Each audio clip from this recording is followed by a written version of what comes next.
بسم اللہ الرحمن الرحیم۔ السلام علیکم۔ شمال HT نیوز کے ساتھ میں ہوں عیشا رانی۔ آئیے نظر ڈالتے ہیں آج کی خبروں پر۔ چودھری پرویز الہی دوبارہ گرفتار۔ سابق وزیر اعلیٰ پنجاب پرویز الہی کو منی لانڈرنگ کیس میں دوبارہ گرفتار کیا گیا۔ سابق وفاقی وزیر غلام سرور خان بھی اسلام آباد سے گرفتار۔ سابق وزیر اعلیٰ پرویز الہی کو FIA نے گرفتار کیا اور جوڈیشل مجسٹریٹ کی عدالت میں پیش کر دیا۔ سابق وفاقی وزیر کے بیٹے اور بھتیجے بھی زیر حراست۔ ملزمان کے خلاف اسلام آباد، ٹیکسلا اور راولپنڈی میں مقدمات درج ہیں۔ ملک کی سیاسی اور عسکری قیادت کا بڑا قدم۔ پاکستان کی معاشی بحالی کا قومی پلان تیار۔ اسپیشل انویسٹمنٹ فیسیلیٹیشن کونسل کا قیام۔ کونسل غیر ملکی سرمایہ کاری کے راستے میں حائل رکاوٹیں دور کرے گی۔ سنگل ونڈو کی سہولت فراہمی میں اپنا کردار ادا کرے گی۔ ملک کو مشکل فیصلوں کے ذریعے بحران سے نکالیں گے۔ اس موقع پر آرمی چیف نے کہا کہ پلان کو سماجی اور معاشی خوشحالی کی بنیاد سمجھتے ہیں۔ بھارتی وزیر اعظم نریندر مودی کے دورے امریکہ پر 75 امریکی قانون سازوں نے امریکی صدر کو خط لکھا۔ خط میں بھارت میں سیاسی گھٹن، مذہبی عدم برداشت کی طرف توجہ دلائی گئی۔ آزادی اظہار اور انٹرنیٹ بندش جیسے مسئلوں پر توجہ دلائی۔ مودی سے ملاقات میں سارے مسائل زیر غور لائے جائیں گے۔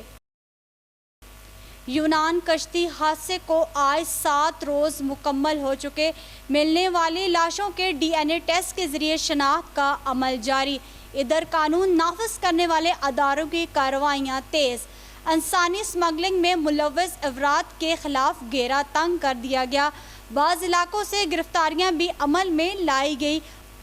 محسن جاوید اور شرافت علی اسمگلر بھی گرفتار۔ سیالکوٹ، وہاڑی، شیخو پورہ اور گجرانوالہ سے انسانی اسمگلر گرفتار کیے گئے۔ چیئرمین PTI پر فوجی عدالت میں مقدمے کا فیصلہ قانون کے مطابق ہوگا۔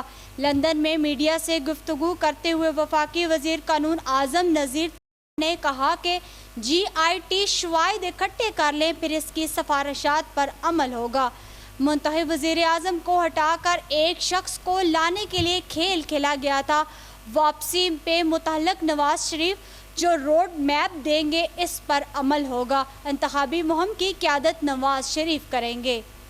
پاکستان کرکٹ بورڈ کی مینجمنٹ کمیٹی تعلیل۔ نجم سیٹھی سمیت تمام اراکین غیر فعال۔ PCB کے تمام معاملات الیکشن کمیشن کے نامزد کردہ احمد شہزاد کے سپرد۔ وزیر اعظم شہباز شریف نے ذکا اشرف اور مصطفیٰ رمدے کو نامزد کر دیا گیا۔ پارکنگ نہ رکھنے والے کمرشل پلازوں، نجی تعلیمی اداروں اور اسپتالوں کی تفصیلات طلب کر لی گئی۔ جن اداروں کے پاس پارکنگ نہیں ہے وہ سب اداروں کی غفلت کی وجہ سے ہو رہا ہے۔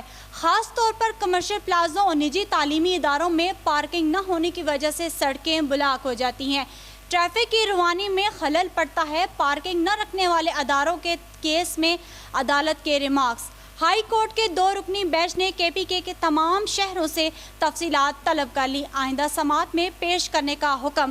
اس کیس میں سول سوسائٹی اور تمام سوشل اور اسٹریم میڈیا بڑھ چڑھ کر حصہ لیں گی۔ یہ تھی آج کی خبریں۔ مزید خبروں کے لیے دیکھتے رہیے شمال HT نیوز۔ تب تک اجازت دیجیے گا۔ اللہ حافظ۔